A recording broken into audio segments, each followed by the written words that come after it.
आज करते हैं क्लास 11th चैप्टर नंबर 5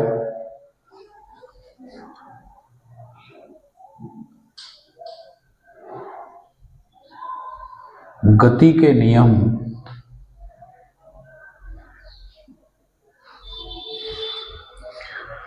इसमें थ्योरी तो हमारी लास्ट वीडियो में पूरी हो चुकी है। आज हम इसकी एक्सरसाइज करेंगे, न्यूमेरिकल प्रॉब्लम्स। तो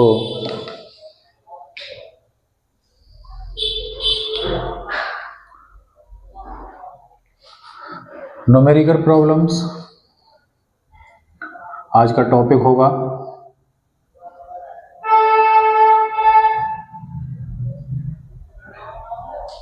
एक्सरसाइज, और एक्सरसाइज में सबसे पहले प्रॉब्लम नंबर 1, पहला क्वेश्चन। तो मैं पहले क्वेश्चन को पढ़कर सुनाता हूं, फिर इसे सॉल्व करेंगे। पहले क्वेश्चन में दिया है कि निम्नलिखित पर कार्यरत नेट बल का परिमाण और उसकी दिशा लिखिए अलग अलग कंडीशन में।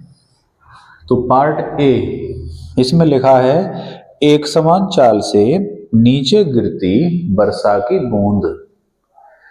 वर्षा की बूंद जब नीचे गिरती है तो वायु की श्यानता के कारण उसकी स्पीड कांस्टेंट रहती है। स्पीड कांस्टेंट, तो उसमें त्वरण क्या होगा? जीरो। त्वरण जब जीरो होगा तो नेट बल हो जाएगा जीरो। तो पहले पार्ट का आंसर जीरो।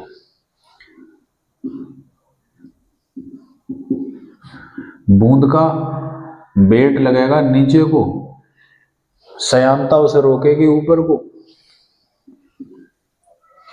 विस्कोसिटी, श्यान बल, दोनों जहां जब इक्वल हो जाएंगे तो कैंसिल हो जाएंगे क्योंकि अपोजिट हैं, और नेट बल क्या आएगा? जीरो। बूंद जब ऊपर से गिरती है तो शुरू में तेज गिरती है, बाद में वायु की श्यानता के कारण धीरे धीरे उसकी स्पीड कांस्टेंट हो जाती है। पार्ट बी, जल में तैरता 10 ग्राम सहंती का कोई कारक है, कारक टुकड़ा। तो अगर कोई वस्तु पानी में तैरती है तो तैरते समय उसका द्रव्यमान शून्य होगा, क्योंकि वस्तु का भार और वस्तु पर ऊपर की ओर उत्प्लावन बल इक्वल हो जाते हैं। जब वस्तु पूरी डूबी हुई तैरती होगी उस समय ये दोनों बल बराबर हो जाएंगे। यह है वस्तु का भार और यह है उत्क्षेप बल। इंग्लिश में कहते हैं अपथ्रस्ट, उछाल बल। ये बराबर होंगे। इनका जब टोटल करेंगे तो इन्हें घटाया जाएगा क्योंकि अपोजिट हैं। तो घटाने पे ये कैंसिल होकर के आएगा, जीरो आएगा। पार्ट सी, कुशलता से आकाश में स्थिर रोकी गई कोई पतंग पर नेट बल कितना होगा? जब हम पतंग उड़ाते हैं तो प्रारंभ में जब थोड़ी ऊंचाई पर पतंग होती है, हवा चल रही हो, तो पतंग आगे की ओर फोर्स लगाती है। मैं एक डायग्राम के द्वारा बताना चाह रहा हूं।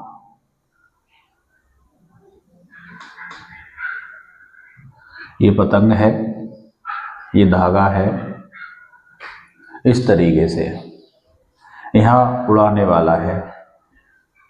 पतंग आगे को जा रही है। जब ज्यादा हाइट पे पहुंच जाएगी तो वहां हवा का जो दबाव है और इस धागे में जो तनाव है, दोनों इक्वल हो जाएंगे। तनाव किधर को लगेगा? इधर को। किसी रस्सी में, धागे में तनाव लगता है स्थिर बिंदु की ओर। तो स्थिर कौन खड़ा है? उड़ाने वाला व्यक्ति। पतंग तो हवा की वजह से जा रही है, आगे जा रही है, तो तनाव इसकी ओर होगा। हवा इस पर प्रेशर लगा रही है, फोर्स लगा रही है आगे की ओर, धागा से खींच रहे हैं हम पीछे की ओर। तो जब ज़्यादा हाइट पे पतंग पहुंच जाती है तो ये दोनों बल बराबर हो जाते हैं और अपोजिट है, वो आगे को है, ये पीछे को है, तो एक दूसरे को कैंसिल कर देते हैं, जिससे पतंग पर नेट फोर्स 0 होगा। तो ज़्यादा हाइट पे उड़ रही पतंग पर भी नेट फोर्स 0 होगा। वो ऐसा लगता है कि अब बस वहीं की वहीं रुकी हुई है, कांस्टेंट है।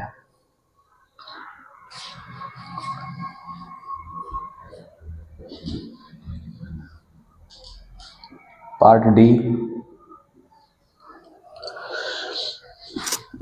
30 किलोमीटर पर आवर की एक समान चाल v = 30 किलोमीटर पर आवर की एक समान चाल। एक समान चाल का मतलब कांस्टेंट चाल, और चाल कांस्टेंट हो तो एक्सेलरेशन 0 होगा। एक्सेलरेशन 0 होगा, चाल नियत है तो ए का मान 0, फोर्स हो जाएगा F = m/a, तो फोर्स भी 0। तो इस अवस्था में भी नियत चाल से कोई गाड़ी जा रही है, उस पर भी नेट बल क्या होगा? 0 होगा।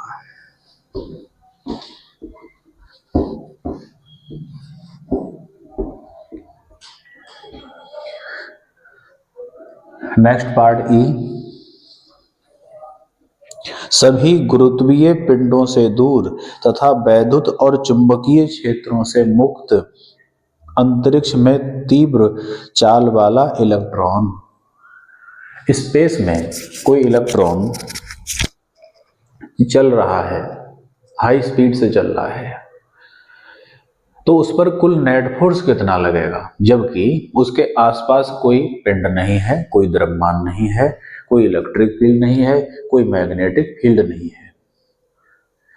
जब ये फील्ड नहीं होंगे, इलेक्ट्रिक फील्ड, मैग्नेटिक फील्ड, तो इलेक्ट्रॉन पर कोई बल कार्य नहीं करेगा।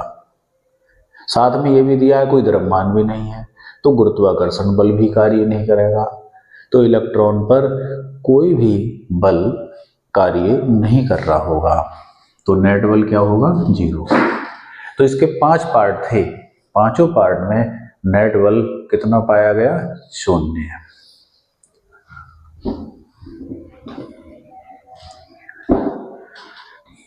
क्वेश्चन नंबर 2, इसमें लिखा है 0.05 kg सहनती। सहनती होता है द्रव्यमान, 0.05 kg सहनती माने द्रव्यमान का कोई कंकड़ ऊर्ध्वाधर ऊपर की ओर फेंका गया, इस तरीके से। तो एक हाईएस्ट पॉइंट तक जाएगा, फिर लौट के वापस आएगा। जिस हाईएस्ट पॉइंट तक जाएगा वहां उसकी स्पीड 0 हो जाएगी। ये कोई कंकड़ है, ऊपर को फेंका गया, ये इस पॉइंट तक गया, यहां जाकर इसकी स्पीड क्या हो गई? 0। अब कुछ बातें पूछी है। नीचे दी गई प्रत्येक परिस्थिति में कंकड़ पर लग रहे नेट बल का परिमाण और दिशा बताओ। विभिन्न परिस्थितियों में इस कंकड़ पर लगने वाले बल का मान और डायरेक्शन पूछी है। पार्ट ए, इसमें पूछा है ऊपरमुखी गति के समय कंकड़ पर नेट बल किधर लग रहा होगा। ऊपरमुखी का मतलब होता है, ऊपरमुखी का मतलब जब इसको ऊपर को फेंका गया, जब ये ऊपर को गति कर रहा है, उस समय नेट बल का मान बताओ। तो हम जानते हैं, और इस बात का ध्यान रखें, अगर कोई बॉडी रखी हो, जमीन पर रखी हो, मेज पर रखी हो, तो उस पर नेट फोर्स होता है F = mg। और अगर वो गिर रही हो स्वतंत्रता पूर्वक, ऐसे छोड़ दो गिर रही हो, तब भी उस पर नेट फोर्स होता है F = mg। ये ध्यान रखेंगे। तो F equal to M G, m की वैल्यू 0.05 इंटू जी का मान 10, 10 से इसकी मल्टीप्लाई होगी 5 दाही 50, 0.2 डिजिट पहले है, 10 से गुणा करने के बाद अब 0.2 डिजिट पहले लगाएंगे तो यहां लगेगा। बल का मात्रक न्यूटन, यही आंसर होगा। पार्ट बी, इसमें लिखा है अधोमुखी गति के समय कंकड़ पर नेट बल बताओ। तो अधोमुखी का मतलब जब ये यहां से वापस गिर रहा हो तब नेट बल बताओ। तो चाहे पत्थर ऊपर को गति करे चाहे नीचे को गति करे, दोनों ही अवस्थाओं में फोर्स होगा F equal to M G. तो F equal to M G अधो गति की अवस्था में भी ऐसा ही होगा। m की वैल्यू 0.05, g की वैल्यू 10, गुरुत्वीय त्वरण 10 पंजे 50, 2 डिजिट पहले पॉइंट, न्यूटन, यही आंसर होगा। सी पार्ट,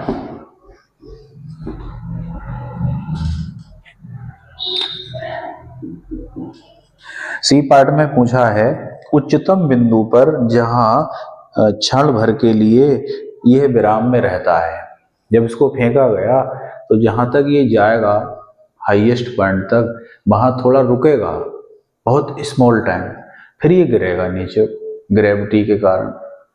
तो ये बिंदु कहलाता है उच्चतम बिंदु।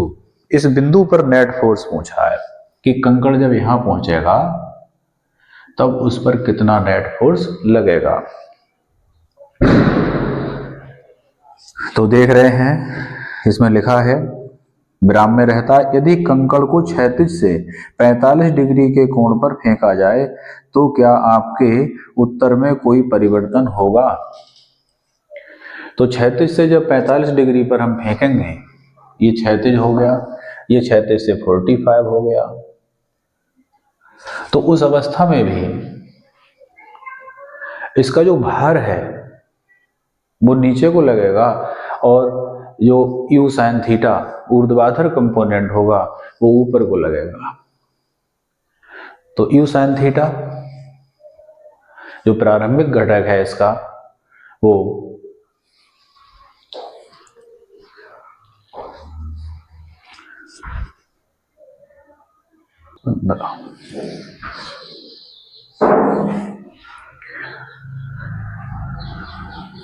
इसमें जो सी पार्ट है, सी पार्ट में पूछा है कि ये उच्चतम बिंदु पर हो तब इस पर नेट बल कितना होगा। तो उच्चतम बिंदु पर भी ये बहुत स्मॉल टाइम के लिए रेस्ट में आएगा और फिर गिरने लगेगा, तब भी नेट फोर्स होगा F equal to M G. m की वैल्यू 0.05, g की वैल्यू 10, 5 दाही 50, ये रहेगा। तो हमने क्या देखा कि तीनों ही केस में इस कंकड़ पर जो नेट फोर्स लग रहा है वो mg ही लग रहा है। क्वेश्चन नंबर 3,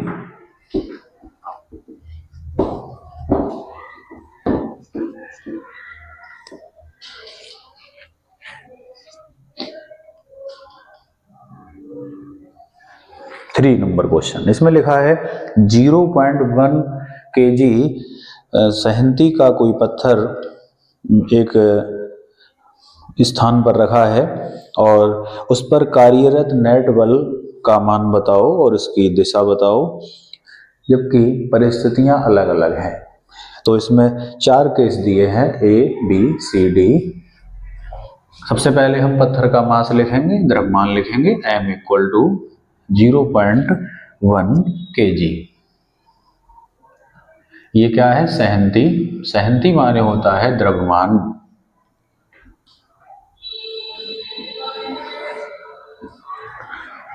पार्ट ए लिखा है, पत्थर को स्थिर रेलगाड़ी की खिड़की से गिराने के तुरंत बाद। अक्सर हमने देखा है ट्रेन में सवारी बैठी है, कुछ खाया, सपोज कीजिए आम खाया, आम की गुठली बची, वो खिड़की में से गिरा दी। ऐसे ही एक पत्थर रखा है, उसके ऊपर क्वेश्चन बना है, तो पत्थर को खिड़की में से नीचे गिरा दिया। या केले खाए, केले के छिलके पॉलीथीन में बंद किए और वो खिड़की में से गिरा दिए। ट्रेन खड़ी है, रेलवे ट्रैक पर गंदगी फैला रहे हैं, ऐसा ना करें। तो स्थिर ट्रेन है, ट्रेन कैसी है? स्थिर, खड़ी है। तो स्थिर ट्रेन में अगर इसको गिराएंगे हम तो इस पर कितना फोर्स लगेगा? तो इस पर वही सवाल का जवाब होगा जो कंकड़ के साथ था। यहां आएगा F = mg m 0.1, g का मान 10, g का मान 9.8 ले लूं तो उस हिसाब से मल्टीप्लाई आ जाएगी। सुविधा के लिए और कन्वीनियंस हम 10 ले रहे हैं, नो प्रॉब्लम, जी का मान ले सकते हैं हम कैलकुलेशन के लिए। अगर जी का मान दिया है क्वेश्चन में तो वही लिखेंगे, अदरवाइज हम अपनी इच्छा से ले सकते हैं। 10 की मल्टीप्लाई करेंगे, पॉइंट हटा के 0, इससे कट गया तो F की वैल्यू आती है 1 न्यूटन। 1 न्यूटन का उस पर फोर्स लगेगा। पार्ट बी,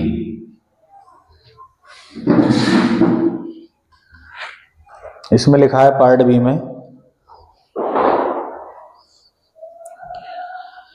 पत्थर को 36 किलोमीटर पर आवर की एक समान वेग से चलती रेलगाड़ी की खिड़की से गिराने के तुरंत बाद।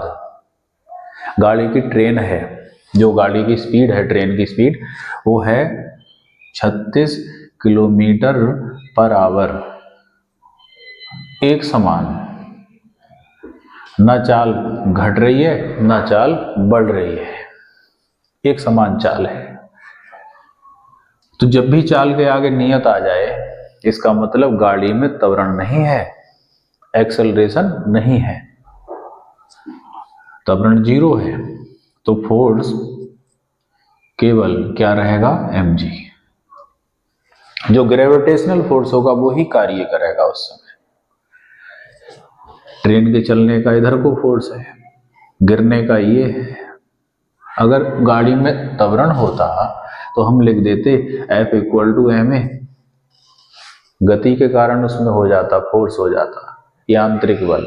ये यांत्रिक बल कहलाता है, ये गुरुत्वीय बल कहलाता है। जब उसमें त्वरण है ही नहीं तो ये फोर्स तो समाप्त हो गया, यही रह गया। वैल्यू रखेंगे m की 0.1 g 10 मल्टीप्लाई होकर आएगा 1 न्यूटन, आंसर होगा।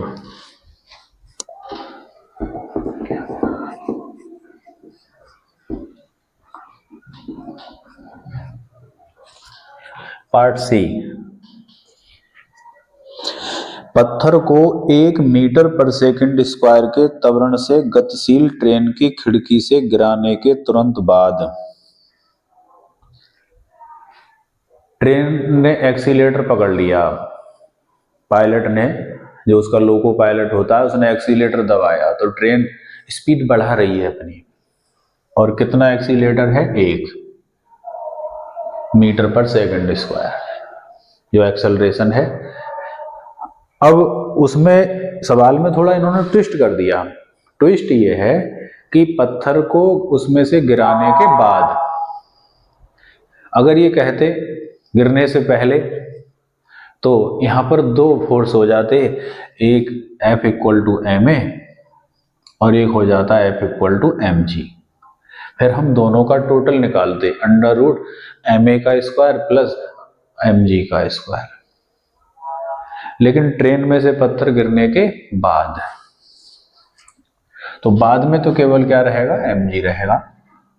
F = mg 0.1 जी की वैल्यू 10, तो आएगा F इक्वल टू 1 न्यूटन। ये आंसर होगा।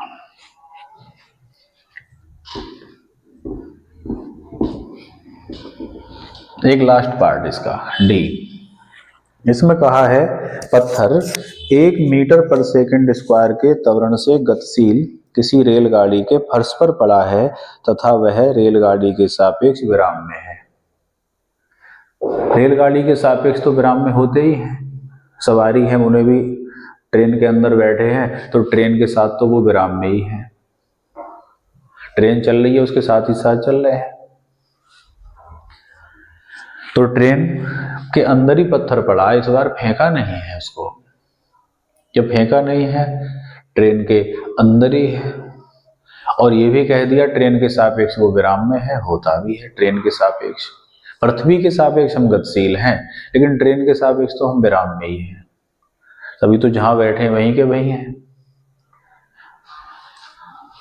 तो इस बार ट्रेन का त्वरण कितना है? 1 मीटर पर सेकंड स्क्वायर, और ट्रेन के अंदर ही पत्थर रखा है तो उस पर फोर्स लगेगा F equal to ma। m की वैल्यू 0.1, a की वैल्यू 1, इनकी मल्टीप्लाई हो गई 1 एकम 1.1। इस पार्ट का जवाब ये आएगा।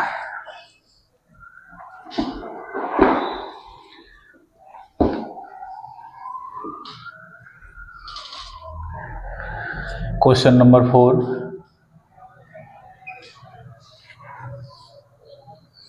L लंबाई की एक डोरी का एक सिरा m सहंती के किसी कण से, m द्रव्यमान का कोई कण है, पार्टिकल है, और L लंबाई की एक डोरी है। अक्सर हमने देखा है गली मोहल्ले में छोटे बच्चे रस्सी से कुछ बांध लिया गेंद और घुमाते फिरते हैं। तो इस तरीके से कोई घुमा रहा है इसको, और क्षैतिज वृत्त में घुमा रहा है, क्षैतिज वृत्त में इस तरह से।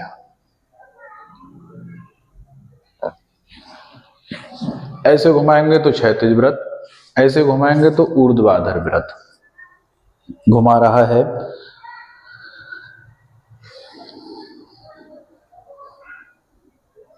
यदि कण v चाल से वृत्त में गति करता है तो कण पर नेट बल क्या होगा? कण पर नेट बल, तो केंद्र की ओर अभिकेंद्र बल लगता है mv²/r, जो हमें मिलता है डोरी के तनाव से। तो या तो हम डोरी का तनाव लिखें T, नेट बल का मान, या लिख दें mv²/r। दोनों में से जो ऑप्शन होगा वो हम टिक करेंगे।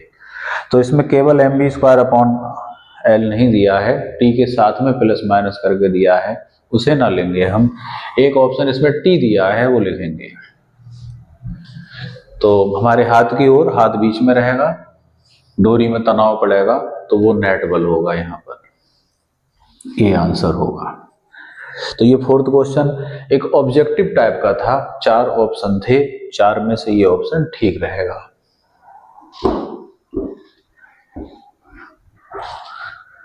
क्वेश्चन नंबर 5,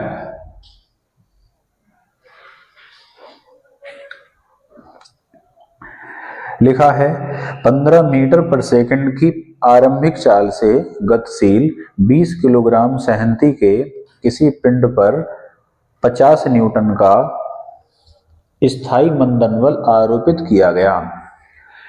न्यूमेरिकल करने की सबसे अच्छी जो हमारी ट्रिक होती है वो ये है कि हम उसमें से वैल्यू कलेक्ट कर लें कि मान किस किस के दिए हैं।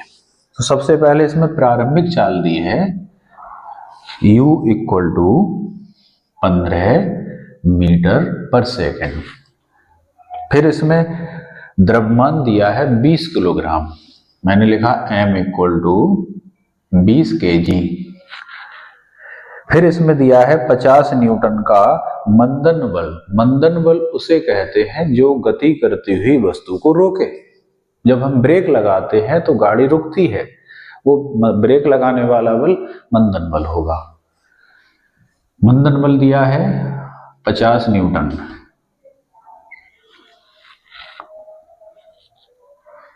पिंड को रुकने में कितना समय लगेगा। जैसे कोई सड़क पर लुढ़कता हुआ पहिया आ रहा हो या साइकिल चल रही है, हमने ब्रेक लगाए धीरे धीरे, तो ब्रेक से कितना फोर्स लगाया हमने, 50 न्यूटन, तो साइकिल रुकते रुकते रुकेगी, एकदम नहीं रुकेगी। तो रुकने में कितना टाइम लगेगा ये पूछा है, रुकने में कितना समय लगेगा। तो यहां पर भाषा में से एक मान और निकल रहा है कि रुकने में कितना समय लगेगा। तो जब कोई गतिशील वस्तु रुकती है तो उसका अंतिम वेग 0 हो जाता है।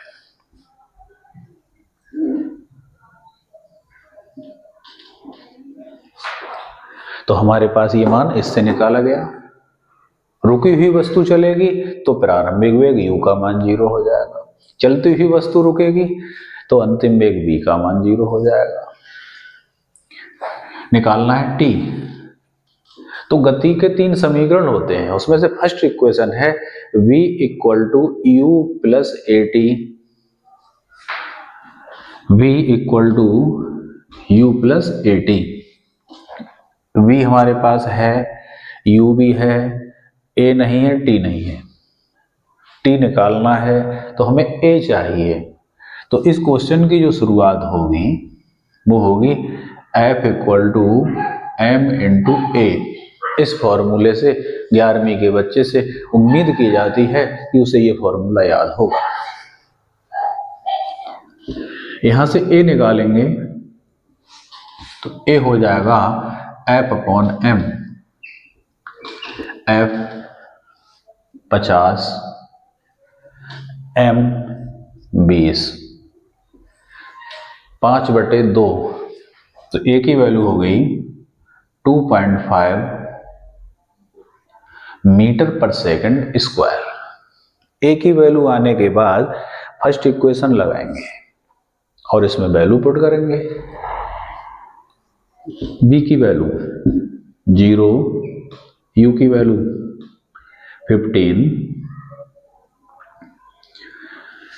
सवाल में दिया है कि जो 50 न्यूटन का बल है ये कैसा बल है, मंदन बल को नेगेटिव लेते हैं, तो ये वैल्यू क्या में लगेगी, माइनस में।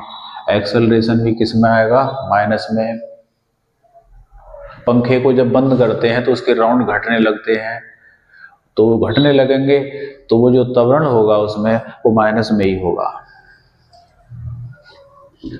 तो यहाँ a की वैल्यू रखेंगे हम माइनस 2.5। रियल तरीका इसका ये है सही, ये चिन्ह आएगा, फिर माइनस में 2.5 मल्टीप्लाई t, b का मान 0, u का मान 15 प्लस a का मान माइनस में 2.5 इंटू t।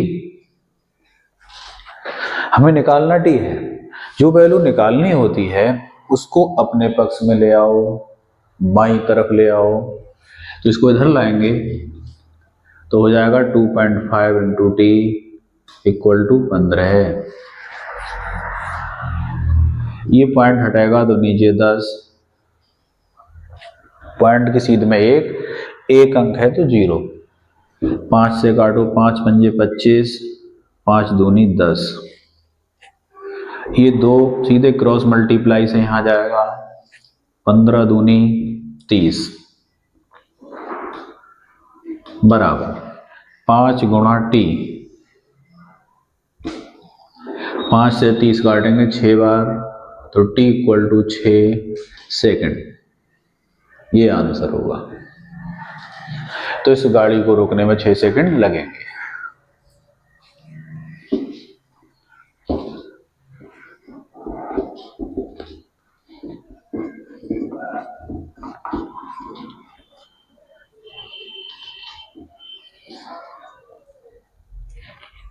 क्वेश्चन नंबर 6,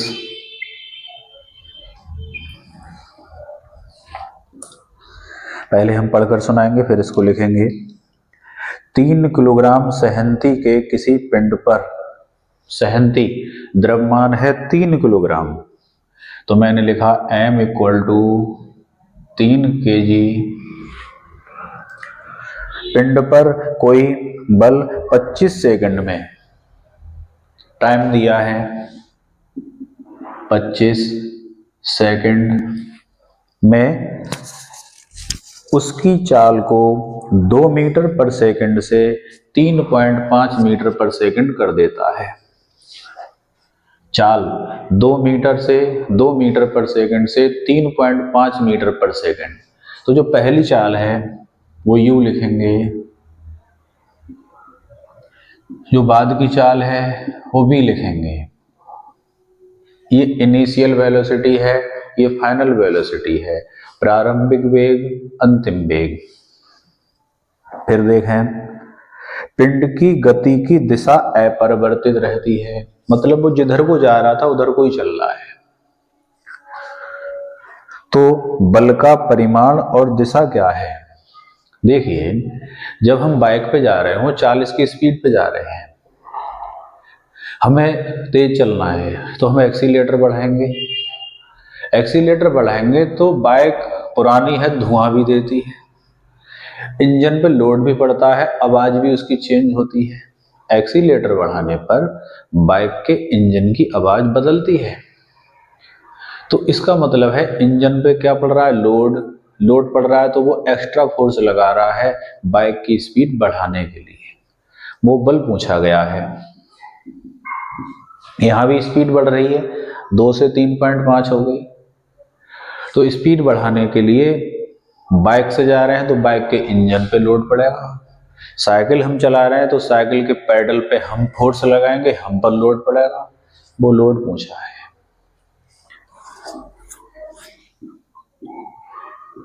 हम जानते हैं, और 9th क्लास 11th क्लास के बच्चे से ये अपेक्षा की जाती है कि बल का सूत्र उसे याद होगा, F = ma। तो m तो यहां है, a चाहिए। a अगर निकल आए तो फोर्स आ जाएगा। तो a के लिए गति का फर्स्ट इक्वेशन लगाएंगे। फर्स्ट इक्वेशन है v = u + at। v 3.5 u 2 plus a निकालना है t 25। बच्चे 11th में आ जाते हैं, 10th में आ जाते हैं, पक्षांतर नहीं कर पाते। ये वैल्यू निकालना है, मैं कहूँ निकाल के दिखाओ तो बड़ा दिक्कत आती है कुछ बच्चों को। इसे सीखें, ये निकालना है तो ये पूरा स्टेप लेफ्ट साइड में आएगा, माइनस का लिख दिया, -a × 25। ये 2 यही रहेगा, इधर जाएगा।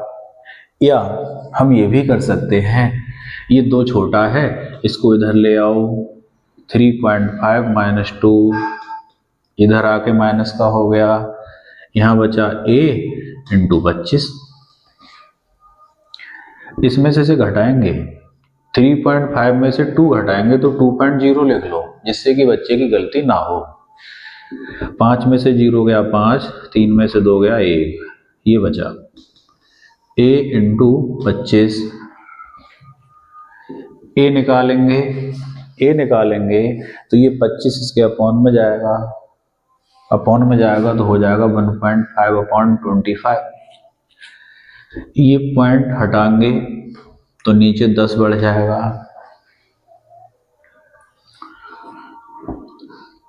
5 के टेबल से काट दें, 5 × 3 = 15, 5 × 5 = 25, 3/5 × 50। तो एक्सेलरेशन आ गया 3/50 मीटर/सेकंड²।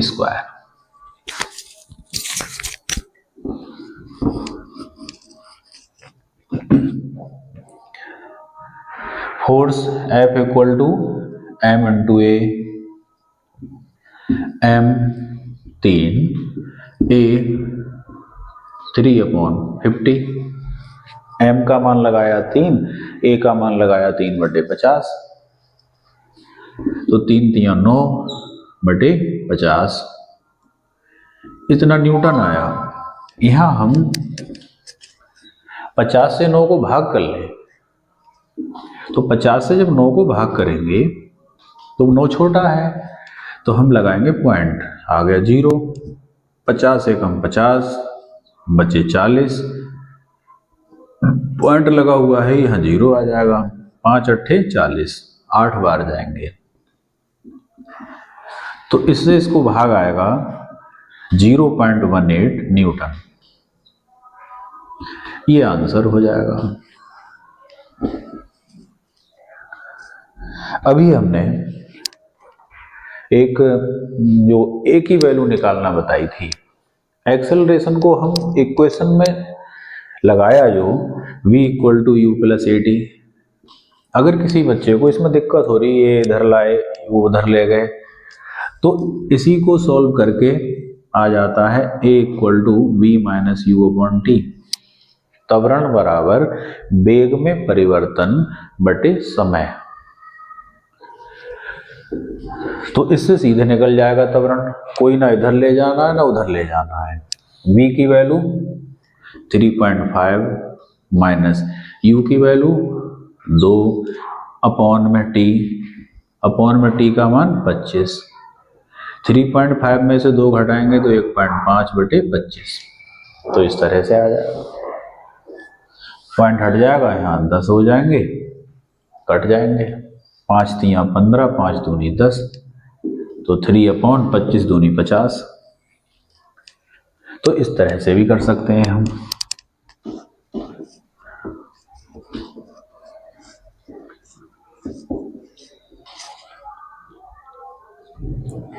क्वेश्चन नंबर 7, 5 किलोग्राम सहनती के किसी पिंड पर 2 बल लंबवत लग रहे हैं। ये कोई वस्तु है, इसकी सहनती द्रव्यमान 5 किलोग्राम है और इस पर 2 फोर्स लगे हैं लंबवत, इस तरह से। तो फोर्स मैंने दिखा दिए, एक फोर्स है 8 न्यूटन, F1 इक्वल टू मैंने लिखा 8 न्यूटन, दूसरा फोर्स है 6 न्यूटन, ये वाला। तो पिंड के त्वरण का परिमाण और दिशा बताओ, त्वरण पूछा है। अब अगर एक बल होता कोई सा, या ये या वो, तो हम फॉर्मूला लगा देते F इक्वल टू m गुणा a, और a निकालते तो हो जाता F upon m, m upon में चला जाता है इसके, चाहे इधर लिख लें या इधर लिख दें, F अपॉन m a कर लेते हैं। लेकिन F 1 से अधिक दिए हैं, 2 दिए हैं, तो हम क्या करते हैं, पहले हम दोनों F का टोटल मान निकालेंगे। अब टोटल कोई कहेगा तो 6 और 8 14 लिख दो, ये गलत है। जोड़ते तब जब ये एक डायरेक्शन में होते हैं, घटाते तब हैं जब ये अपोजिट होते हैं, लेकिन जब ये कुछ एंगल पर होते हैं तो फिर हम क्या करते हैं, वो सिखा रहे हैं। तो यहां सबसे पहले हम दोनों बलों का टोटल बल निकालेंगे, फिर सूत्र लगाएंगे F इक्वल टू m। तो सबसे पहले हम क्या लिख रहे हैं, कुल बल। देखिए जब दो राशियां, 2 वेक्टर कुछ एंगल पे काम कर रहे हों तो उनका टोटल कैसे निकालते हैं, F equal to F1 square plus F2 square plus 2F1 F2 cos theta. यहां थीटा है 90, तो यहां लिखेंगे cos 90, F2 F1 2 और plus F2 square plus 2F1 square. लाइनों को कम करने के लिए, ज्यादा स्टेप ना हो, मैंने यहीं पर 90 रख दिया, तो ये लाइन नहीं लिखी जाएगी। cos 90 की वैल्यू होती है 0, जब 0 रखेंगे तो ये पूरा स्टेप हो जाएगा 0, इसका मान हो जाएगा 0। जब ये 0 हो जाएगा तो ये स्टेप छूट जाएगा, तो 2 स्टेप बचेंगे, F1 square plus F2 square, इनकी वैल्यू रख देंगे। F1 की वैल्यू 8, F2 की वैल्यू 6, 8 का स्क्वायर 64, 6 का स्क्वायर 36, इनका टोटल होगा 100 और 100 का वर्गमूल 10। तो इन दोनों का जो टोटल आया नियम के अनुसार वो 10 न्यूटन आया। अब एक्सेलरेशन निकाल लेंगे। F equal to m into a, निकालना है क्वेश्चन में a, तो a निकालेंगे तो F अपॉन m, अपॉन में आ गया बराबर a। F की वैल्यू 10, m की वैल्यू 5 इक्वल टू a। 5 एकम 5, 5 दूनी 10, तो a की वैल्यू हो गई 2 मीटर पर सेकंड स्क्वायर। ये एक्सेलरेशन का मात्रक है, यूनिट है। तो आज का काम इतना ही, शेष कार्य हम नेक्स्ट वीडियो में करेंगे। तब तक के लिए धन्यवाद।